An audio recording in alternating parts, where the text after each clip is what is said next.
As I was just saying, based on the feedback I was getting an hour or so before class, problem set number 7 raised some questions. I'm not sure if all the questions are answered at this time. There'll be more homework set number 7 types of problems on set number 8. What are you doing with your paper? I just wanted to, are you going to talk about it? No, I want you to leave it up here. Okay. I'm not going to, No, I'm not going to extend it because I don't want to do that today. Just wanted to make sure you didn't miss anything. No, I'm not going to give out any answers. I have the answers ready to go. Basically, what I'm saying, though, is that I'm going to have more problems like these that will be on the next assignment, and I'm going to be putting some bonus problems on. I keep promising I'm going to do that, and I'm actually going to do that now, like I had said. We will be talking about things that could have been utilized in working those 3 problems, but there's going to be more opportunities. There's actually lots of opportunities to be using the frequency response ideas from here on through the rest of the semester.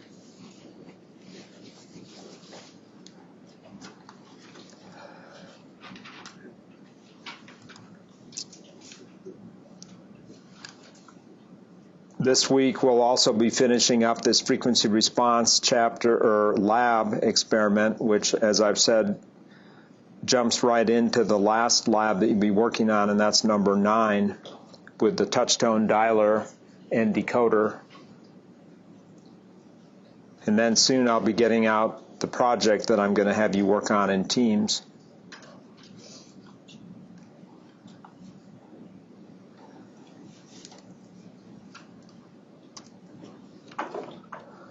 So what I want to continue on with this chapter and hopefully get done with this chapter today is just look at properties of the frequency response, some of which you've already explored. You explored some of those on Friday. Some of those were explored in the homework that you've just now turned in. And then a few others are those that are going to be showing up on the next assignment sheet. So one of the ideas is a systems level model of how we can view impulse response, difference equation, and frequency response. So all 3 of these things, frequency response, impulse response, and difference equation, are related to each other. And like I said, we'll revisit that on the next homework sheet. I don't know if some of you have made these observations already, but hopefully you can get a tighter grip on the whole business. We started off having FIR filter coefficients, the B sub k's. That was what we did in the last chapter when we were first studying FIR filters. And then we moved that into the convolution sum. And then we had the impulse response notion. And then this chapter we moved into the frequency response. So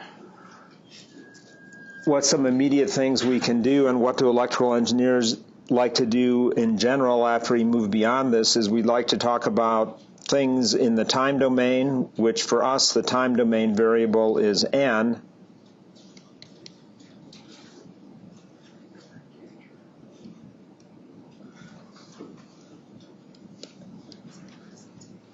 That's our independent variable.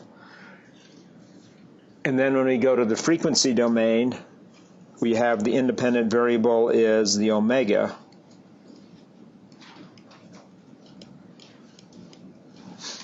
So we like to think of living in 2 different domains. One is how we view things in the time domain, and the other is how we view things in the frequency domain. And we've actually been seeing frequency domain since we first were looking at line spectra a few chapters back when we had continuous time signals. I brought the spectrum network analyzer and the oscilloscope into the lab on a Friday, and we got to see the time domain waveform on the oscilloscope and the frequency domain or the line spectra on the spectrum analyzer. We also swept the frequency response of that bandpass filter I used in the frequency tripler demo. Now if you remember, that had a nice magnitude response that said it passed frequencies in one region and blocked frequencies in another. And now that we've been working on the frequency response, starting last Friday in the lab, more the hands-on, I think all of you have some grasp of the idea that it's a description of how a filter or a system responds to particular frequency. You know, it has the magnitude or the amplitude response has a large value when it passes signals and has a tiny or zero value when it blocks signals. Right? So mathematically or operationally, we can say we can flip back and forth from the time domain to the frequency domain by doing an operation, and formally it'd be called the Fourier transform to go to the frequency domain from the time domain, and then backwards would be called the inverse Fourier transform. In this class, we tend to just want to refer to what we're doing and not formalize the mathematics, because the mathematics are more intimidating, I think. In particular, it involves an integration to go back from the frequency domain to the time domain in the formal sense. But in the sense that we're doing it, we can do it by inspection. So we've seen how easy it is to get to the frequency domain for the FIR filters. It's just taking the impulse response values, putting them in this sum, and multiplying by e to the minus j omega hat k. And on the time domain side, we just have that the impulse response can be looked at in terms of the coefficients, which are the b sub k's, spread out over the time axis using delta of n minus k. So the double-sided arrow just means we can go backwards and forwards, like I was saying, formally with an forward and inverse Fourier transform, but for now, just think of the operation. Don't worry about having a fancy name for it. But to put that into action just by doing a hands-on example and the techniques that we want to just develop at this point in this course, if we want to have this relationship established, we'd start off with, say, an impulse response. And when we see the impulse response right here, where our brains are supposed to be thinking, oh, I can recognize what the coefficients in that FAR filter would be just by inspection. So you can see the 2 with delta of n would be the leading coefficient, and we're assuming that this is k is equal to 0 in that indexing scheme. And the 3 on the delta of n minus 1 term is just our second coefficient, and then the minus 2 is the third coefficient. I mean, this was stuff we did in the last chapter, but we're used to that thinking, I hope. Anybody caught in a surprise by that? Do we have that one-to-one relationship between the impulse response and the filter's coefficients? Now when we go to the difference equation, which we've also developed in the last chapter, the difference equation just tells us, if we start off with the impulse response, what is the output when we let the input be x of n and we convolve x of n with h of n. So if I was to delete all this stuff and we wanted to get a handle on the impulse or the difference equation, we would say y of n is equal to x of n convolved with h of n.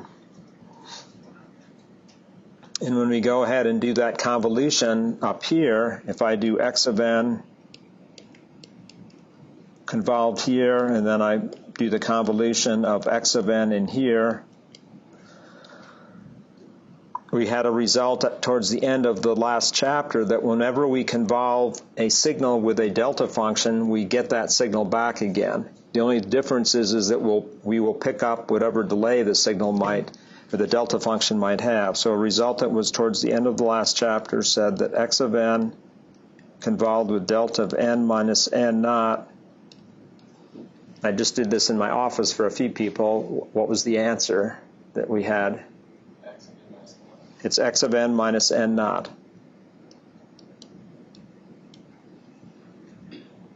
It's sometimes called the sifting property of the delta function. It will sift out x of n at the functional value of the delta. So this value right here was n minus n naught, and that replaces the n in the x of n, as a result of the delta function sifting property.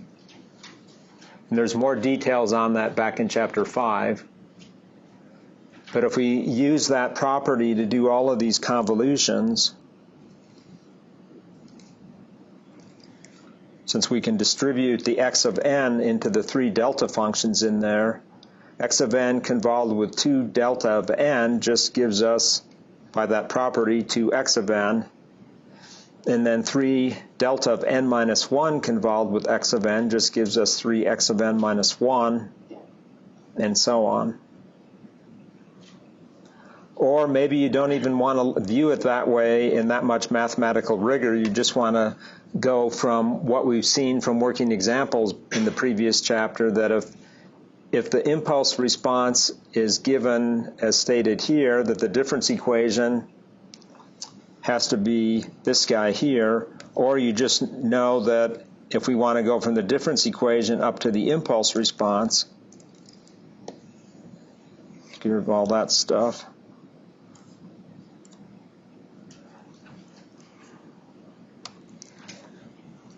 Remember, all we had to do was let x of n equal delta of n, and now we just have, by definition, if we drive the input with delta of n, the output's always h of n, right? So if we go backwards on this idea, difference equation back to impulse response, we can also see that the output is just going to be h of n, and then we put deltas in everywhere, and that gets us the impulse response. And if we believe in that, then we can believe in going backwards on that one. So maybe I'm giving you too many options of thinking about it, but I'm trying to find something that catches in your brain and locks in, and you're just, you just can go like this. I know it, and no one's going to screw me up on this, no matter how hard the wind blows at me and tries to get me confused. I know I can go forwards and backwards. Does that make anybody think of any doubts they might have? My guess is, because we didn't dwell on this a lot, you're fuzzier on this, but that's one of the things that comes with maturity, being able to just go at it from any angle, virtually, and being rock solid. In the beginning, yeah, you're going to have little weaker angles, but then come at it from another angle, the one that you know and trust the most. And hopefully I'm not going to put you to the ultimate test on the final in this class. It'll come later when you're more mature, and then you'll have the strength to handle it. So now the third relationship, because this little section is saying the relationship between the impulse response, difference equation, and frequency response. Now we need to bring that on the scene, and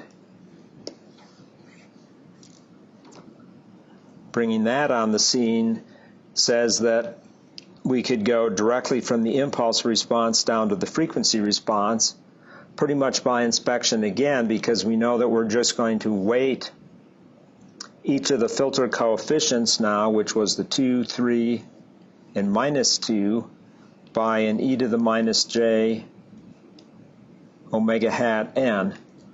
So when n was equal to 0, we had e to the j 0, and that just brought in a coefficient of 1 down in here. And then on the 3 delta of n minus 1, that's a delay of 1 on that delta. So that means we have the e to the minus j omega hat,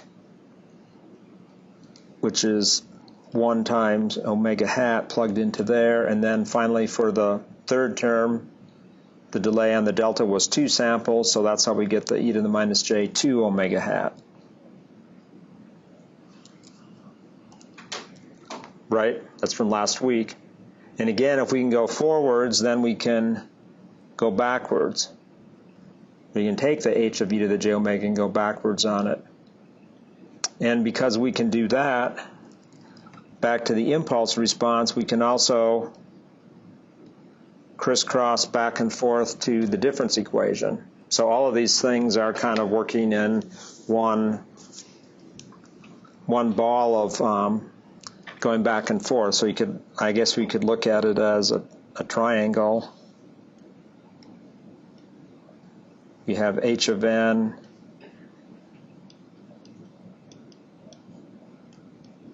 difference equation and h of e to the j omega hat.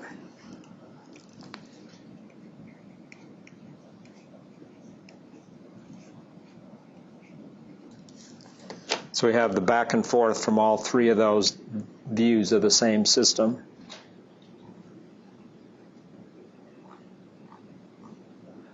Okay, one little example of many that could be put up. So difference equation from h of e to the j omega. After just looking at it, you could take however big a steps you choose to take. What's your comfort factor? Because we most recently studied impulse response and frequency response, we'd probably feel most comfortable first going to the impulse response. So we just go backwards from what we were just looking at. So the 1 has to be the delta of n, and the 4, you know, if you were doing this in a hurry on a quiz or an exam, you would have to slow down enough to say it's not delta n minus 1 and delta n minus 2. Why not? When we go to the impulse response.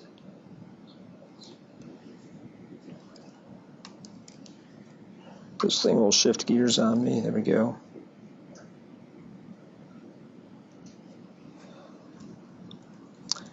It's because there's a minus 2 in there, and there's a 4 in the third term. So we have an n minus 2 term. We don't have an delta of n minus 1 term present in here, right? Likewise, there's no delta of n minus 3 term, but there is a delta of n minus 4.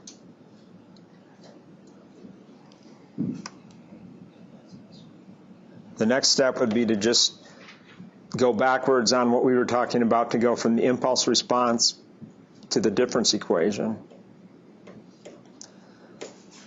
I see a lot of people are not all that focused because you're probably saying this is really boring because it's so obvious. But I don't know, is it so obvious? If it's not obvious, let me know right now, because I will try to explain more.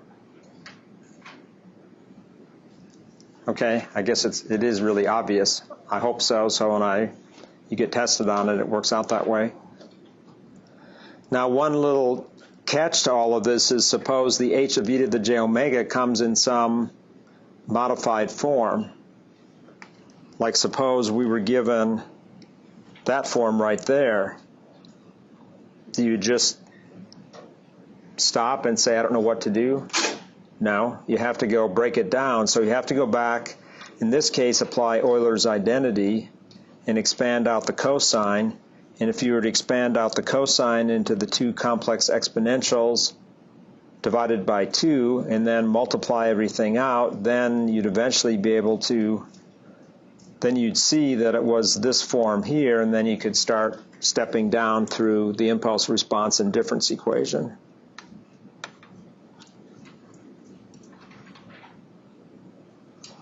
Or in this problem right here, something that we haven't dealt with, and that's the sine. Suppose it was 2j sine omega hat over 2 e to the minus j omega hat over 2. Again, just use Euler's identity for the sine, which is this guy right here. Expand it out and then multiply it out. And hope, I'm saying hope because we don't generally end up with complex coefficients in our impulse responses, and hope that the j's cancel. In this case, yes, they cancel.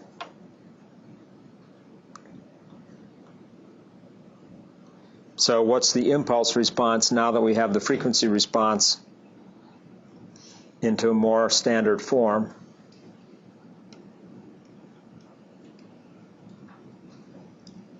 If that's the frequency response up there, what's the impulse response? 1 negative 1. Yeah, so it's delta of n minus delta of n minus 1.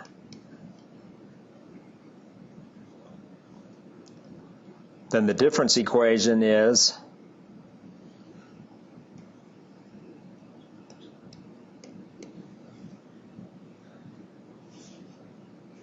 Is this clicking? Okay, so what's the answer? X of n minus X of n minus 1. Okay.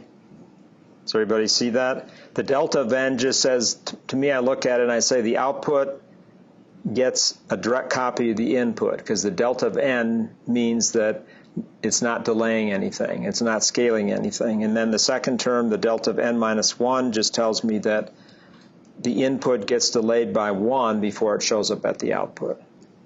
So this would be minus x of n minus 1. So that'd be the difference equation. If you're even maybe confused about impulse response and difference equation, the impulse response is the output of a system in response to a delta at the input. So that's actually a signal, whereas the difference equation is a relationship. Sometimes I refer to it, or as the book might refer to it, as the input-output relationship. It tells you what the output is in response to an input. If you were a programmer and you were developing an algorithm in firmware to process the input signals to get to the output, which of the two of these equations would be more important to you? The impulse response or the difference equation? Pardon me? The impulse response. No. Had a 50-50 chance, though. Well, at least to me, the difference equation would be more important, because the difference equation, basically, to a programmer that doesn't even understand digital signal processing, oops,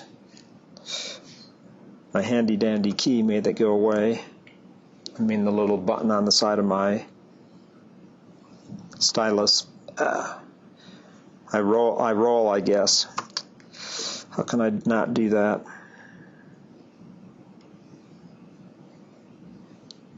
That's amazing. Got to hold it up really high, I guess. Nope. It's a magic pen. I've never had it be so problematic. At any rate, makes me nervous. Maybe it's failing. These computers are 4 years old or whatever, and they're going to get junked at the end of the semester. At any rate, to me, that defines an algorithm. A programmer I would just tell the programmer, I would say the input samples are x of n, the output samples y of n. Write some code that will process those samples for me. So how does the code have to flow?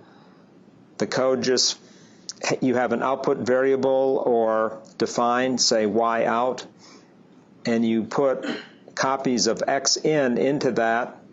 And then you also have one temporary variable, call it temp, and that temp holds, as you pass through your code on each sample value that flies in, you put into temp the present input, and then you update that with the present input on the next time you loop around, but temp then has in it the old value of the input, so you can paste that into your output, and then you update it as you keep looping through, and what might be viewed as an interrupt service routine in a embedded systems type application. Every time the clock fires to say a new sample has arrived from the sampler, you do this algorithm based on the difference equation.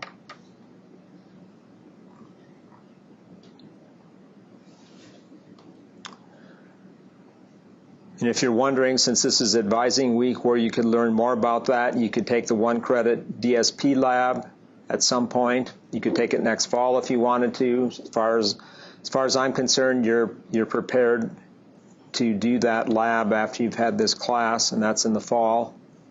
Or you could take real-time DSP at some point into your future if you wanted to as well. Both those classes use the real-time do real-time DSP systems using TI DSP microprocessors. Just a little advertisement there. Okay, now we're done with those examples. Now we're going to look at some other properties. Earlier, I made mention of the fact that h of e to the j omega hat is a periodic function. You've been playing around with freq z a little bit already in the lab. last Friday.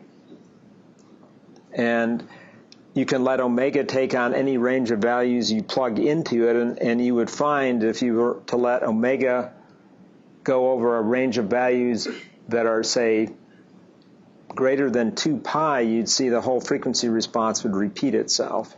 And the proof of that is to just simply take our definition of h of e to the j omega and say add 2 pi to it, then switch to the formal expansion in terms of the FIR coefficients, and then we can take this term right here and break it out into 2 pieces, e to the minus j omega hat and e to the j 2 pi, and I've got a typo in here. I need to have a k sitting out here.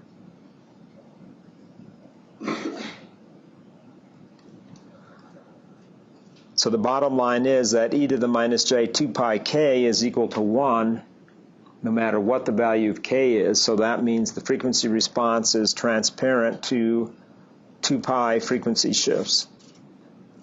So the frequency response just repeats over and over again. And when we get into the z domain, which we're going to be doing in the next chapter, I'll have another way of showing you why that is. It's too abstracted at this point, but we'll take a look at that. I can say, though, that this idea is related to the fact that when we take a complex sinusoid and shift its frequency by 2 pi, it's also transparent. That was something that's connected in with aliasing, actually.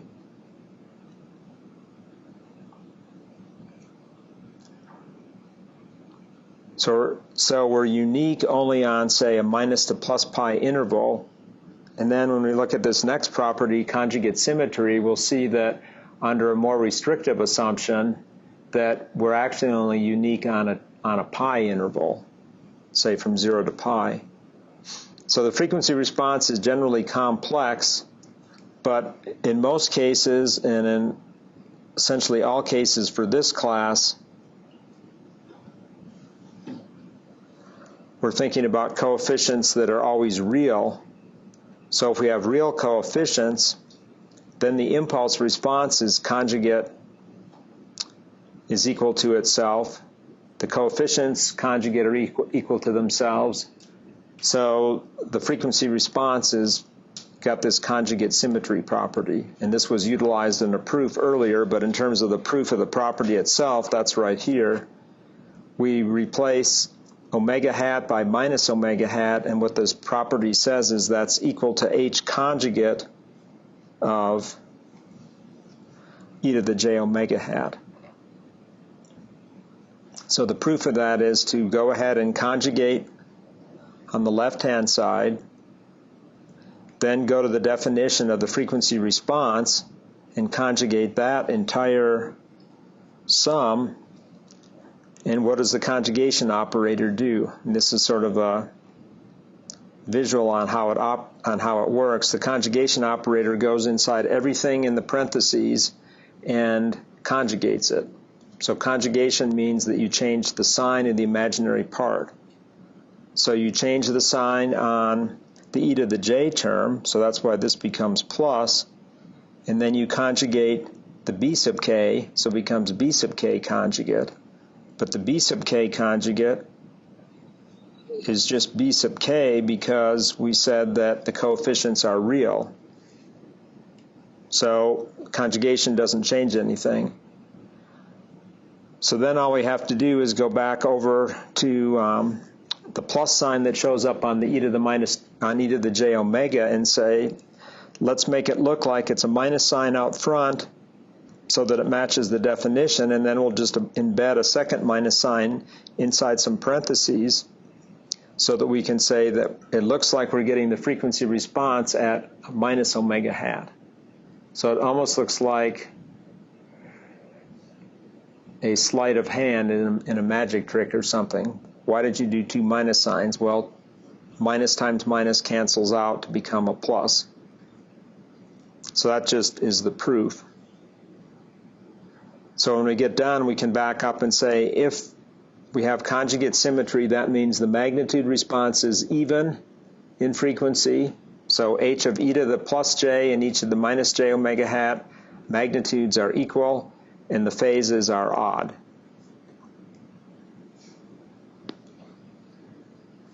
It also tells us that the real part is on the positive frequency axis is equal to the real part on the negative frequency axis, and the imaginary parts are opposite in sign.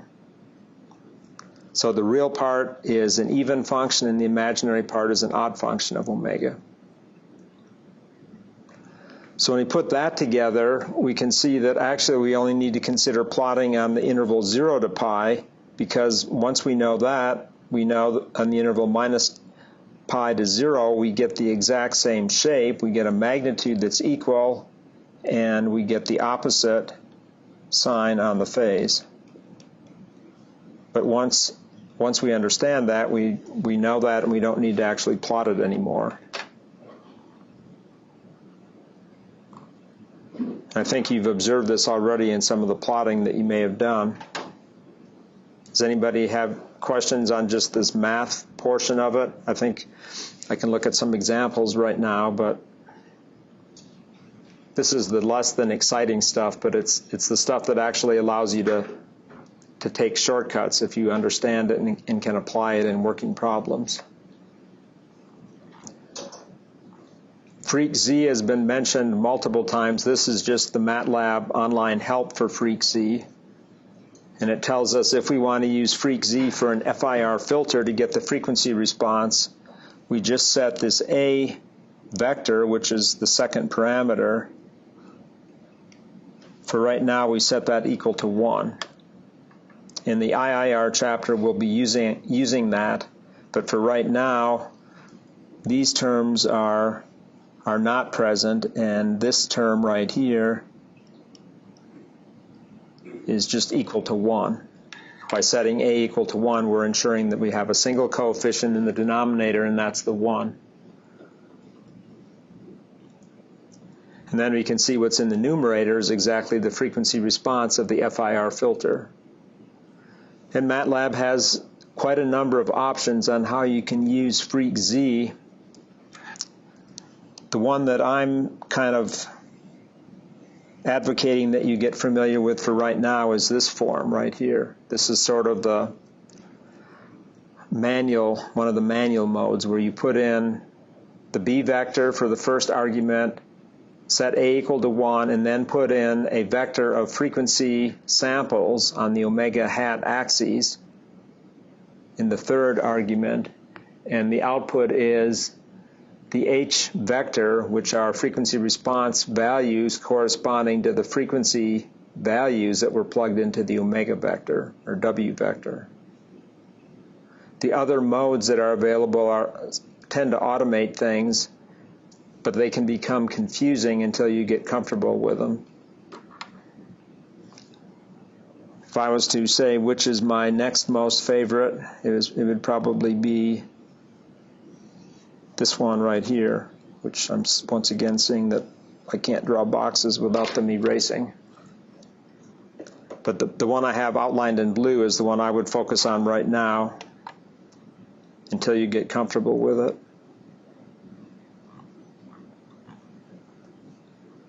So a simple example of just a delay system, if our system is y of n, the difference equation is y of n equals x of n minus n naught, that is just an FIR filter that has a single coefficient equaling 1 at a delay value of n naught.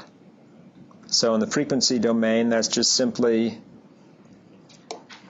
a frequency response of e to the minus j omega hat n naught, because all the other coefficients are equal to 0. So we could visualize the BK coefficients as having a bunch of zeros. There's a B of n naught, and then there's zeros from then on. So if n is equal to n naught, we have a single coefficient and zeros everywhere else. So for this example, I set n naught equal to what? Just from this vector, what did I set n naught equal to? Because if you look down at the bottom of the page, you can see what the answer is. I set it equal to 4. Because this would be n is equal to 0. That's n is equal to 3. And so that's n is equal to 4.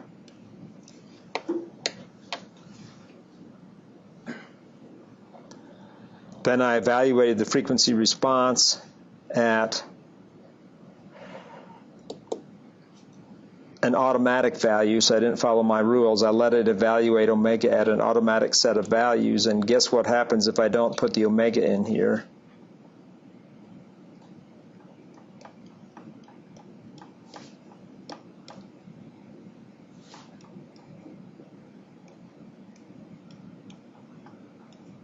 So MATLAB will pick the range of values for omega to run from 0 to pi by default. That's just what it defaults to if you don't tell it what you want.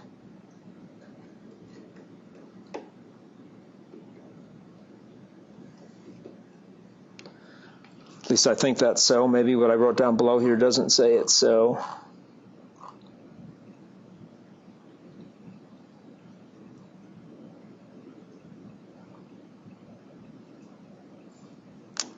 Pretty sure that's what it does. I haven't done it that way for a while.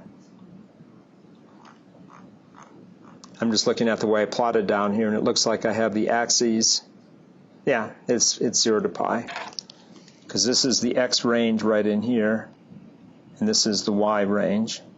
When I use the axes command, that's the x range, and this is the y range.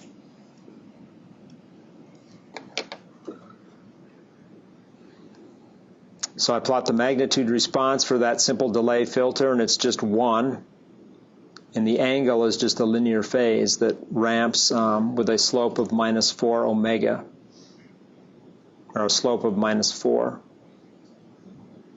And remember, MATLAB automatically does a modulo 2 pi on it, so when it drops below minus pi, it adds 2 pi and keeps everything in that tight interval minus the plus pi. That's maybe too boring looking. How about the first difference equation, or first difference system? This was one of the systems that you had incorporated in the lab on Friday. Remember, this was system number 2, correct? So it's 1 minus e to the minus j omega hat. Here I used freq z in what I consider the better way to use it when you're first learning it. I set up omega to sweep from minus pi to plus pi, and in steps of pi over 100. And then just go ahead and plot the magnitude and phase response. So the magnitude response has a DC gain of 2. A DC gain of 0, excuse me. It peaks at 2 when we're at plus and minus pi. And the phase has got a linear phase slope of pi over 2.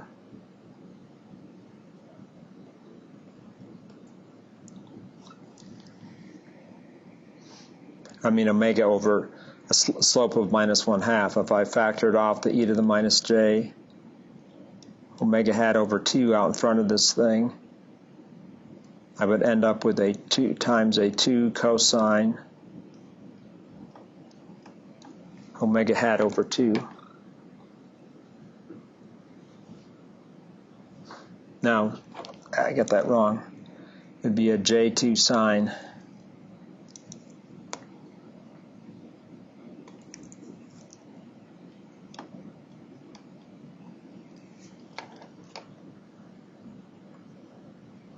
Maybe I ought to write that out so you understand what I just did.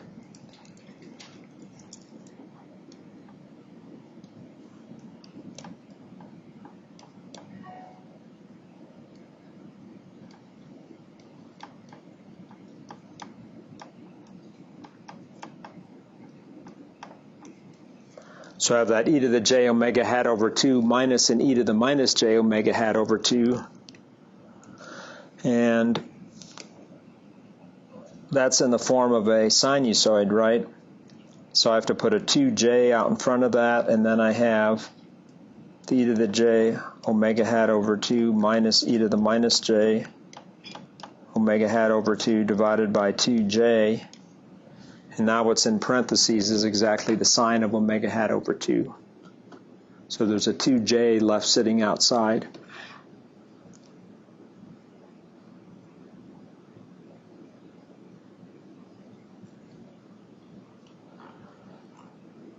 Many other examples could be popped up. A simple low-pass filter has coefficients of 1, 2, and 1. I call it a low-pass filter because what this filter is doing is it's passing signals that lie nominally in this band of frequencies, and then we'd say that for signals that land outside that interval, like here and down below here, it's tending to block them. Now, passing or blocking is kind of nebulous. We're saying if it's above generally the 3 dB point, which is also the 0.707 point, we'd say that's the pass band. And if it's below some other threshold value relative to the peak gain, like maybe 0.2 or 0.1, 10%, we'd say that's signals that get blocked. Those are just rough ideas, and actually in the last part of lab number 2 is where that gets explored a little bit further.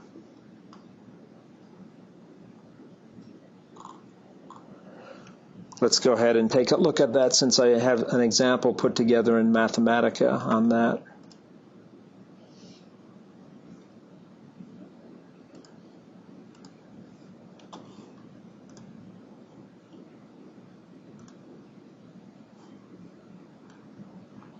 This is the moving average filter that we looked at earlier.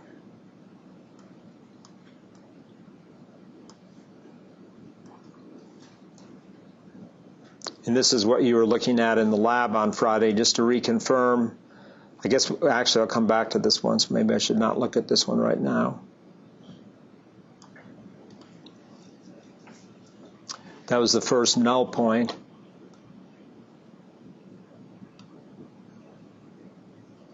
This is a differencing filter, but it's a multi-term differencing filter. I guess neither of these are the greatest to look at right now. Let's look at the other example, though, that I have in here.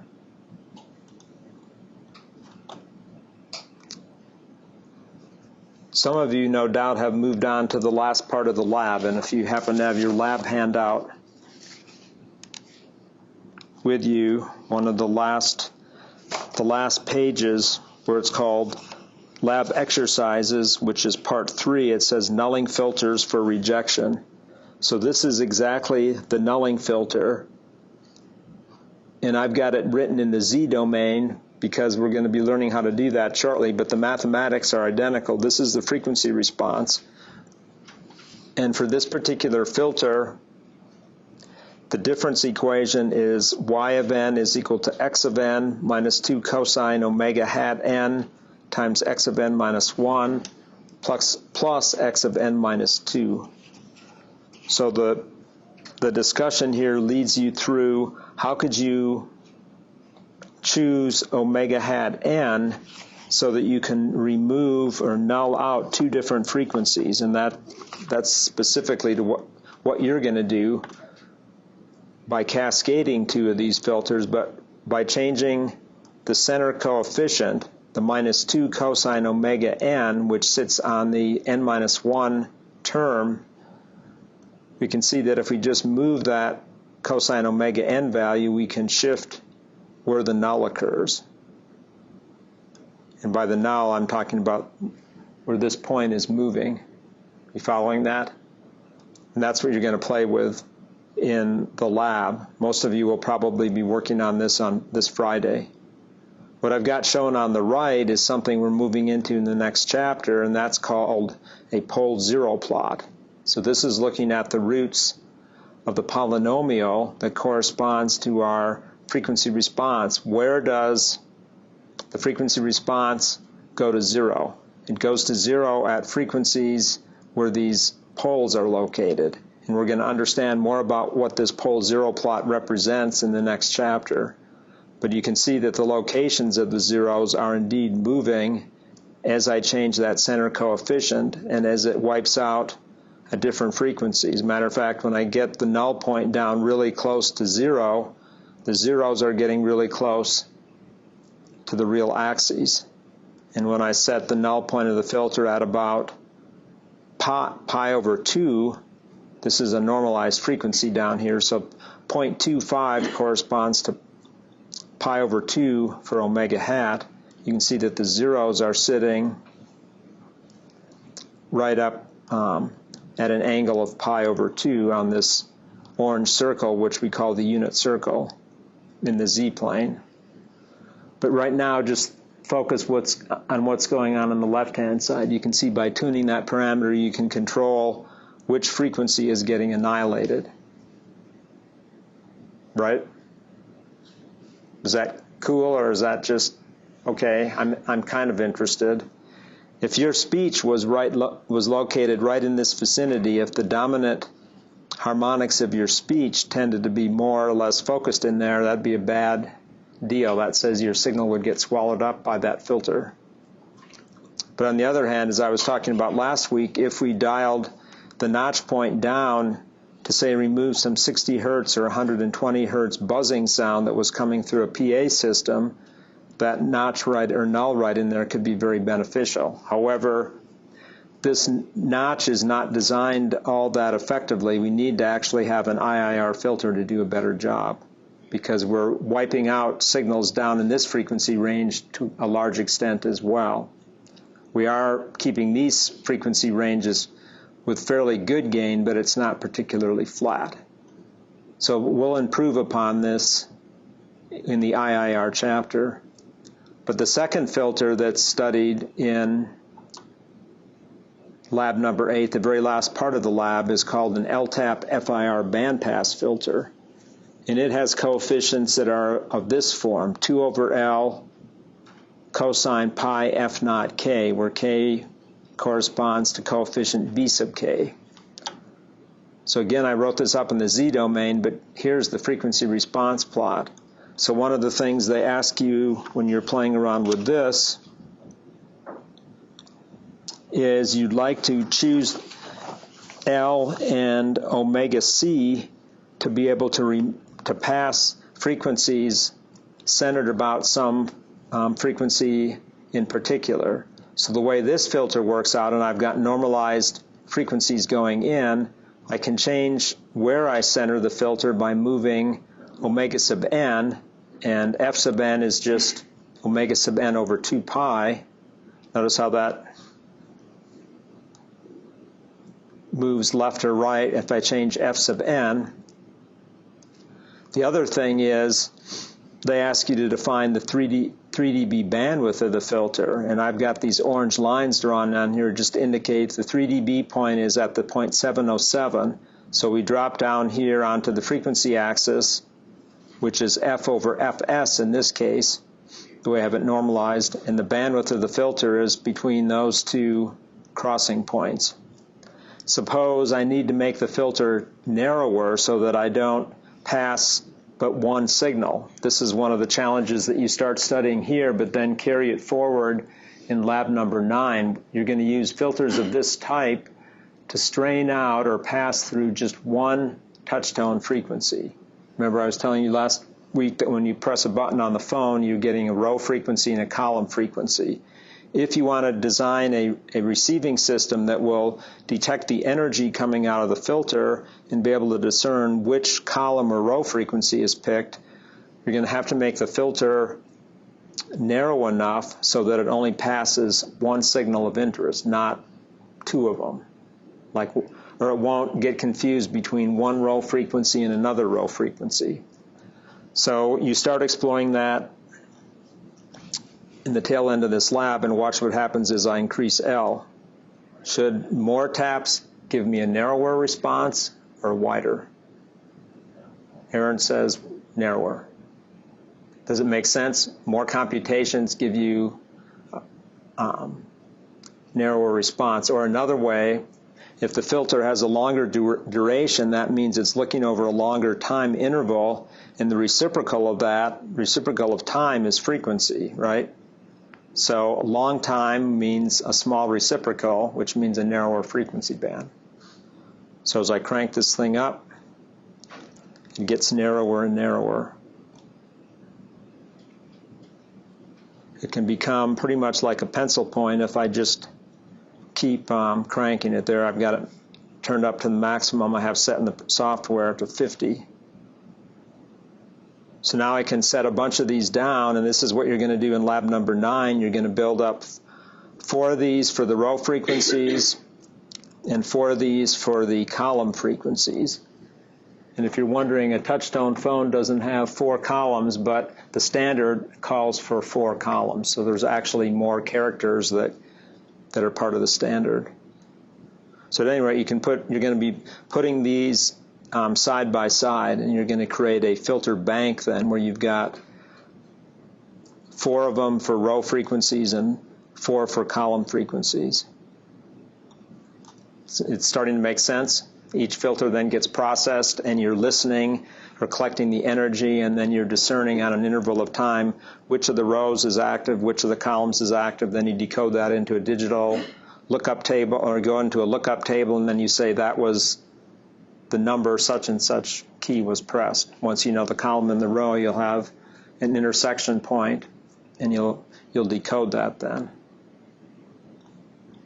And the first thing is to come up with the order L to get quality performance so you don't get things confused.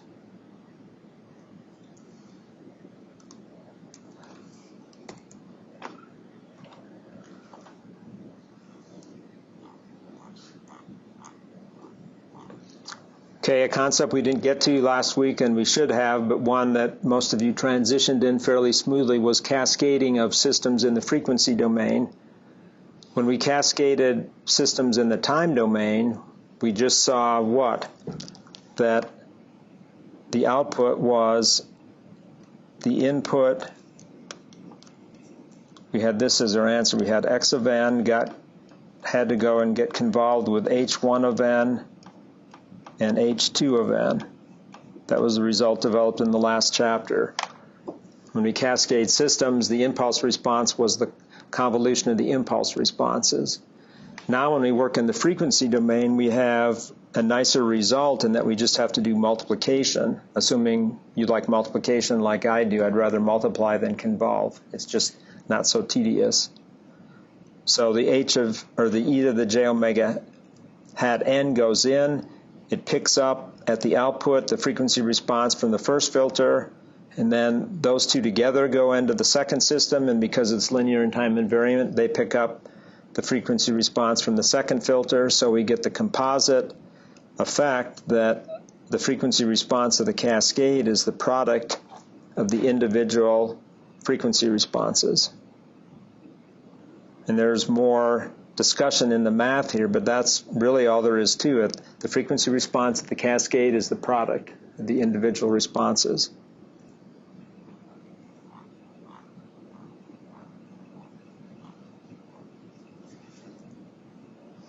And back in the time domain, we just have the time domain response, which said that it was the convolution of the impulse responses.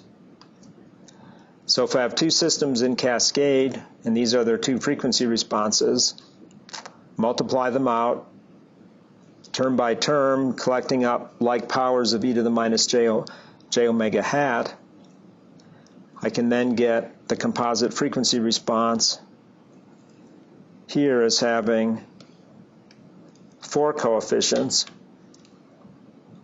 and I can then directly relate that back to the impulse response of the cascade just by doing the opposite of what we were looking at earlier in the lecture. If we know the h of e to the j omega, we can inverse transform that, so to speak, back to the time domain, namely the impulse response.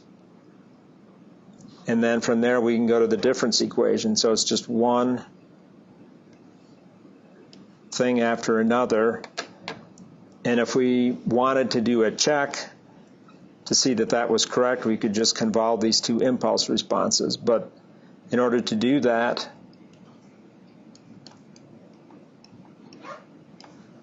maybe you want to do it with a table, maybe you want to do it some other technique, but it's a little bit more tedious to do that, to actually do the convolution. Maybe you'd like to do it another way, I don't know. I could think of several different ways of doing it. Does anybody want to see another way other than the table method, just for the fun of it? See how else you could do it? Okay, we have to go back up and see what were the impulse responses. So first we have to get the impulse responses. So what's the impulse response of the first filter? got to be a delta of n, and then what's the second term? Delta of n minus 1, right? So down, second filter is delta of n plus 2 delta of n minus 1 plus delta of n minus 2. So now I have to take and convolve that with that, right?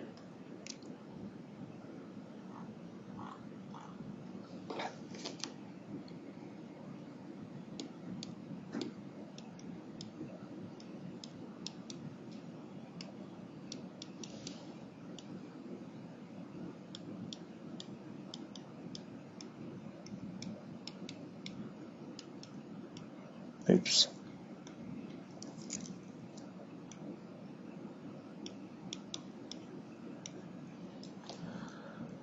Okay, how can I do that without setting up a table?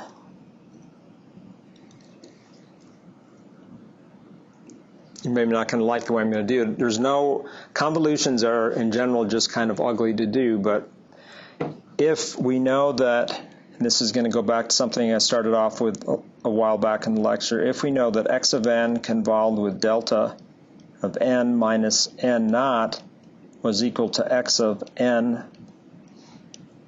minus n naught, right? What's to say we can't let this be delta of n minus, say, m naught? Is there any reason why we can't say that? So if that's the case, then what we'd be talking about is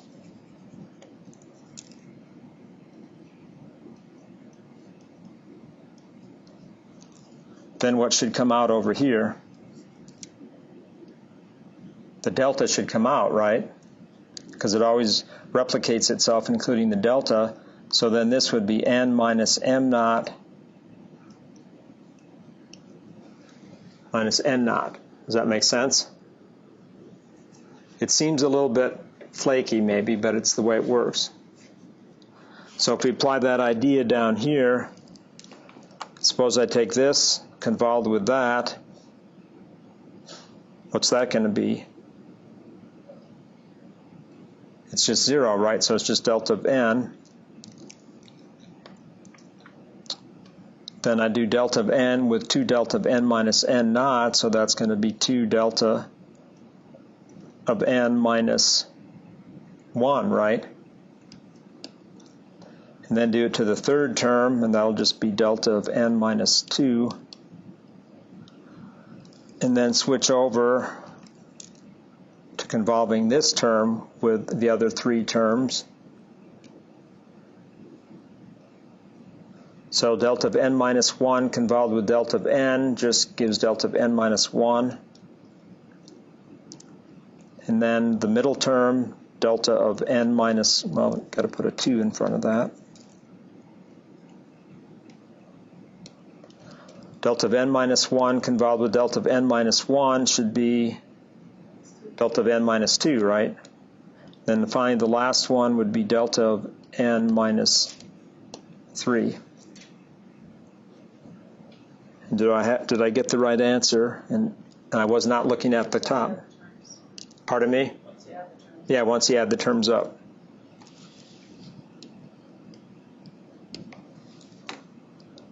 So the delta of n terms, there's a 2 and there's a 1, so that's the 3. And 2 and another 1, so that's another 3. And the other 2 are obvious. So is that blind faith, or is that just saying, I know it's true? I mean, what I'm referring to is this thing over here. Just any other signal. It's just, because it's 2 deltas, it might get on your nerves that, do I know what I'm really doing here?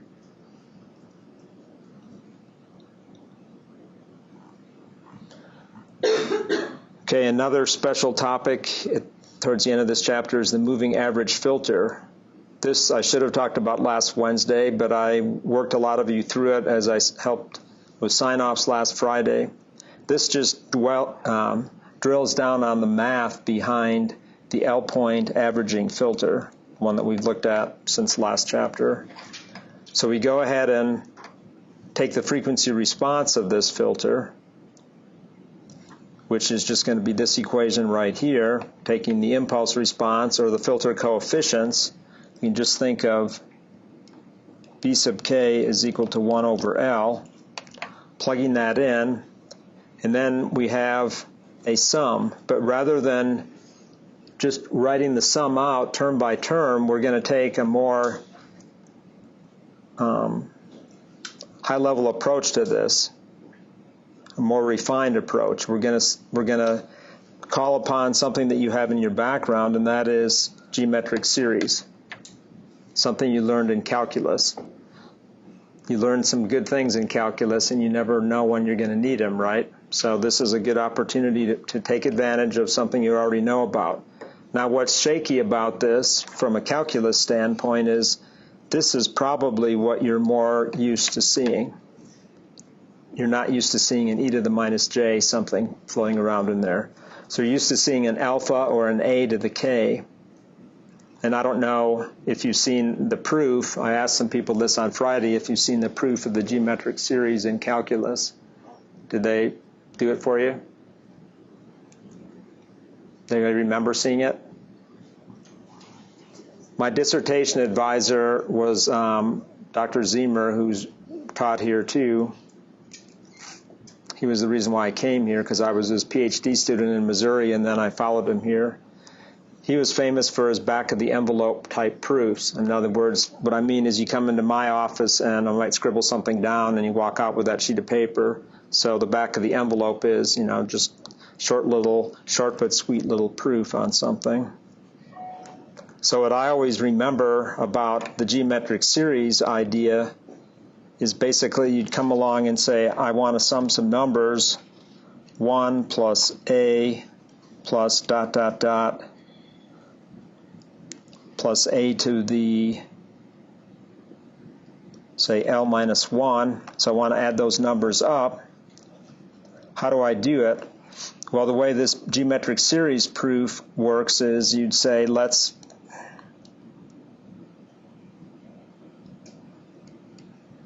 just take another sequence, just multiply a times everything on there.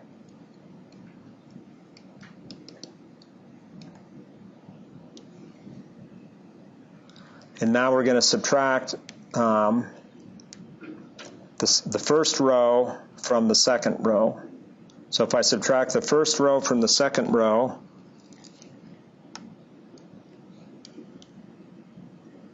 what will I have on the left-hand side? I'll have 1 minus a times s, and then as I'm subtracting along here, I get these annihilations taking place.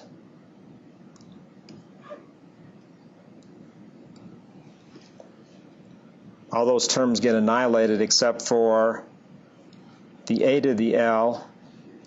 Let's see if I do this right. Since I'm doing this upside down, I have to think.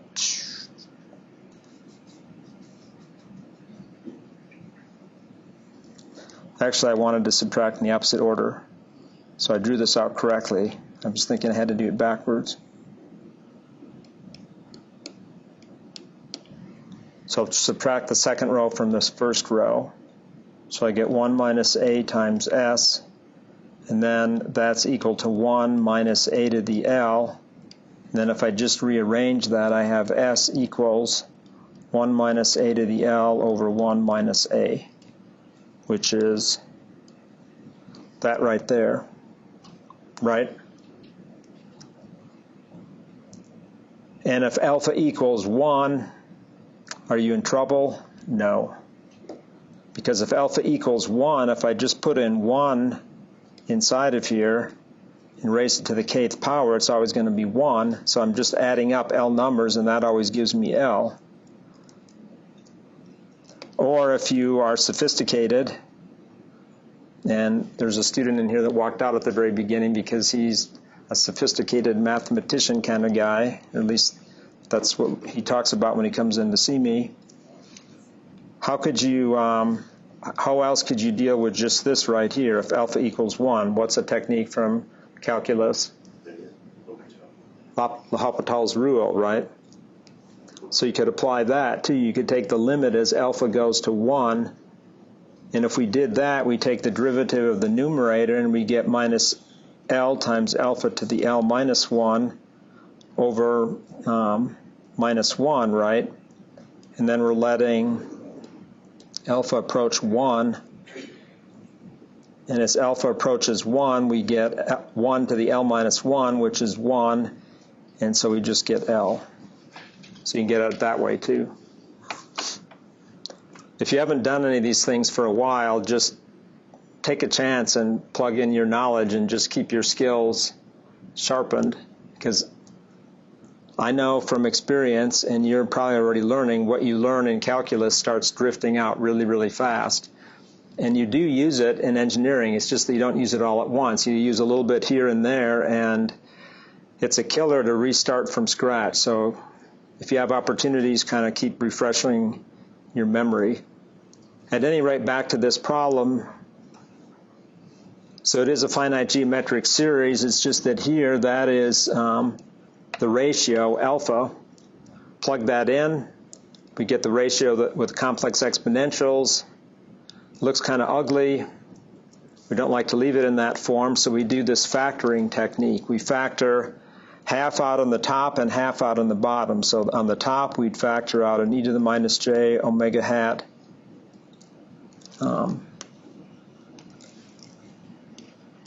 L over 2, and on the bottom, we factor out the e to the minus j omega hat over 2. And that's these guys here and here. And then what's left over in here, that forms up into a sine.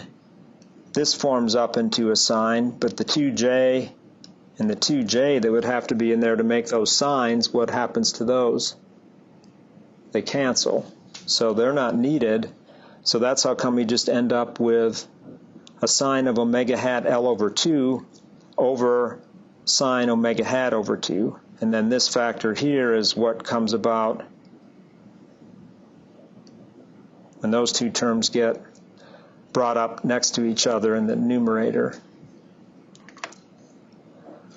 So the key thing that I was trying to point out to people last Friday was when you're looking at when does this filter have nulls in it, it's when the magnitude goes to 0, and the magnitude goes to 0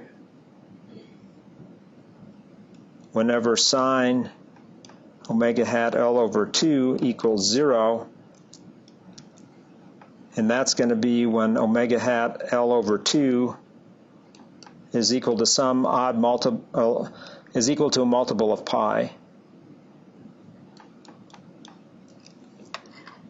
Namely, the first value is when k is equal to 1. That's the first time the sign will go to 0. So that was omega hat then equals, when you solve that out, it's going to be, let's see, 2 pi over L. So that's the first time it goes to 0, right? And that's what everybody found. 20 was that answer in the lab. And I did a frequency response plot of that. Okay, I'm just making a small addendum to today's lecture because when I got to this point, which you see a few frames before this, I had to stop the processing of the video because it was corrupt and causing lots of problems with post-processing. So not much was said beyond that point. Pretty much left things at this figure and saying that we would move on to filtering sampled continuous time signals starting on Wednesday. So hopefully this little segment will come out to close out from today's lecture. See you on Wednesday. Bye.